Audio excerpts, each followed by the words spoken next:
SB ने बढ़ाई MVA NDA की टेंशन। ओपी राजभर का महाराष्ट्र चुनाव के लिए बड़ा ऐलान। सोहेल देव भारतीय समाज पार्टी ने महाराष्ट्र में 22 विधानसभा सीटों पर चुनाव लड़ने की तैयारी की है। हालांकि महाविकास अघाड़ी में सीट बंटवारे को लेकर मतभेद की भी खबर है। सोहेल देव भारतीय समाज पार्टी अब महाराष्ट्र और अन्य राज्यों में अपनी पकड़ मजबूत कर रही है। हाल ही में पार्टी ने महाराष्ट्र में एक अधिवेशन आयोजित किया और विधानसभा चुनावों के लिए रणनीति बनानी शुरू कर दी है। इस दौरान पार्टी प्रमुख ओपी राजभर ने घोषणा की कि उनकी पार्टी महाराष्ट्र में 22 सीटों पर विधानसभा चुनाव लड़ेगी। महाराष्ट्र विधानसभा चुनाव लड़ेगी एसबी।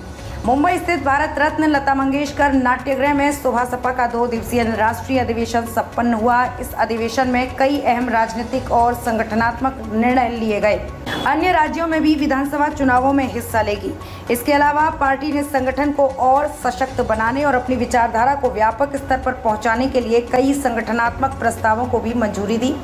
ओम प्रकाश राजभर ने कहा कि महाराष्ट्र की 288 विधानसभा सीटों में से 48% सीटों पर उत्तर भारतीयों की महत्वपूर्ण उपस्थिति है। इसके बावजूद राजनीति में उनकी सक्रिय भागीदारी नहीं हो पाई है। उन्हें केवल वोट बैंक के रूप में देखा जाता है, लेकिन उनकी प्रभावी राजनीतिक भागीदारी सुनिश्चित नहीं की जाती।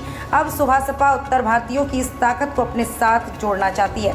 इसके अलावा सपा, बसपा और अन्य विपक्षी दलों पर निशाना साधते हुए राजभर ने कहा कि ये दल केवल दलितों और पिछड़ों के नाम पर राजनीतिक लाभ उठाते हैं। जब उनके हकों की बात आती है तो वे पीछे हट जाते हैं। उच्चतम न्यायालय ने अति दलितों, अति पिछड़ों और वंचित वर्गों को आरक्षण देने की सिफारिश की है और सुबह सपा इस निर्णय के साथ खड़ी है।